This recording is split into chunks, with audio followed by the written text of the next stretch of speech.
मित्रों, जैसा कि आप सभी ने देखा होगा कि हिंदू धर्म में जब भी किसी की मृत्यु हो जाती है तब उसके मृत शरीर का अंतिम संस्कार कर दिया जाता है और फिर मृत आत्मा की मुक्ति के लिए मृतक के परिवार वालों के द्वारा उसकी 13वीं भी मनाई जाती है। परंतु क्या कभी आपने सोचा है कि आखिर 13वीं मनाई क्यों जाती है और इससे उस मृत आत्मा को क्या फल मिलता है? अगर इसके बारे में आप नहीं जानते तो आज हम इस वीडियो के माध्यम से जानेंगे 13वीं के महत्व के बारे में, जिसका वर्णन गरुड़ पुराण में किया गया है। नमस्कार मित्रों, आप सभी का स्वागत है आपके अपने चैनल वैदिक ज्ञान में।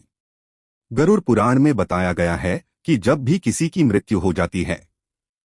तो मृतक की आत्मा अपने परिवार वालों के आसपास ही भटकती रहती है, क्योंकि मृत्यु के बाद मृतक की आत्मा में इतना बल नहीं होता कि मृत्यु लोक से यमलोक की यात्रा तय कर सकें। इसलिए आप सब ने देखा होगा कि जब भी किसी मनुष्य की मृत्यु हो जाती है तो उसके परिवार वालों के द्वारा मृतक आत्मा के लिए नियमित पिंडदान किए जाते हैं। गरुड़ पुराण के अनुसार मृत्यु के बाद 10 दिनों तक जो मृतक के नियमित पिंडदान किए जाते हैं उससे मृतक की आत्मा के विभिन्न अंगों का निर्माण होता है और इसी तरह 11वें और 12वें दिन शरीर पर मांस और त्वचा का निर्माण होता है। फिर 13वें दिन यानी कि 13वीं को जब मृतक के नाम से पिंडदान किया जाता है तब उसे इससे ही यमलोक तक यात्रा करने की शक्ति प्राप्त होती है। फिर वह आत्मा यमदूतों के साथ निकल पड़ती है।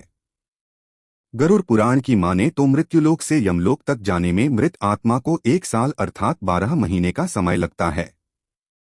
मित्रों, यह भी माना जाता है कि मृतक के परिजनों के द्वारा इन 13 दिनों में किया गया पिंडदान 1 वर्ष तक मृत आत्मा को भोजन के रूप में काम आता है।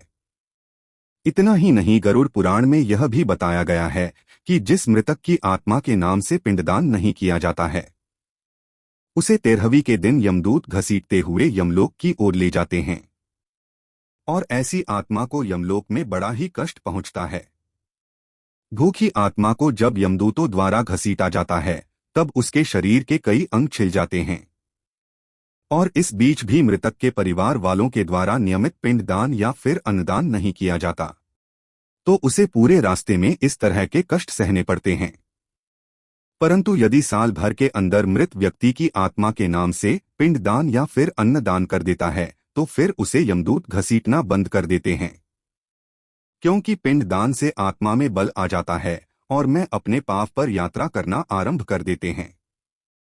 इसके अलावा गरुड़ पुराण में यह भी बताया गया है कि 13वीं मनुष्य जीवन के 16 संस्कारों में अंतिम संस्कारों का एक अंग है। इसके बिना अंतिम संस्कार की पूर्णता नहीं होती है। गरुड़ पुराण के अनुसार जिस मृत व्यक्ति की आत्मा के 13वीं की क्रिया नहीं होती है उसे प्रेत योनि से मुक्ति नहीं मिलती है। साथ में यह भी बताया गया है कि 13वीं के दिन कम से कम 13 ब्राह्मणों को भोजन अवश्य कराना चाहिए और यदि मृतक के परिवार वालों की आर्थिक स्थिति अच्छी है तो वे 13 से अधिक ब्राह्मणों को भोजन करा सकते हैं। 13वीं के दिन ब्राह्मणों को भोज करवाने को मृत्यु भोज का नाम दिया गया है। गरुड़ पुराण में आगे बताया गया है कि कम से कम 13 ब्राह्मणों को भोजन कराना इसलिए अनिवार्य है ताकि मृत व्यक्ति की आत्मा को यमलोक की दूरी तय करने में कष्ट ना हो, उसे भोजन प्राप्त हो और ये भोजन परिवार वाले अपनी स्थिति के अनुसार करा सकते हैं, क्योंकि गरुड़ पुराण में भगवान विष्णु ने यह भी कहा है कि यदि मृत आत्मा के लिए कर्ज लेकर मृत्यु भोज किया जाए तो ऐसे में आत्मा को पूर्णता मुक्ति नहीं मिलती है। उसे यह देखकर कष्ट होता है कि उसके परिवार वाले उसके श्राद्ध आदि कर्म के लिए कर्ज के तले डूब गए हैं। आगे गरुड़ पुराण में यह भी बताया गया है कि यदि कोई मृतक के परिवार को मृत्यु भोज के लिए विवश करता है, यानी कि क्षमता से अधिक लोगों को भोजन कराने के लिए विवश करता है, अथवा उसे मृत्यु भोज के लिए पैतृक संपत्ति को बेचने के लिए कहता है, तो ऐसे मनुष्य को यमदूत कभी माफ नहीं करते और जब ऐसे मनुष्य की मृत्यु होती है तो यमदूत उन्हें कई प्रकार की यातना देते हैं और फिर उन्हें मृत्युलोक में भेज देते हैं।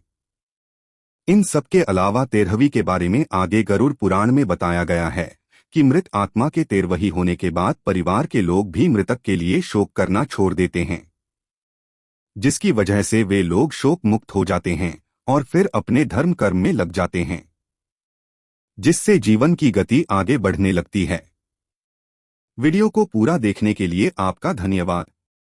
इस तरह की और वीडियो देखने के लिए इस चैनल को सब्सक्राइब कर लीजिए। अगली वीडियो में आपसे फिर मुलाकात होगी।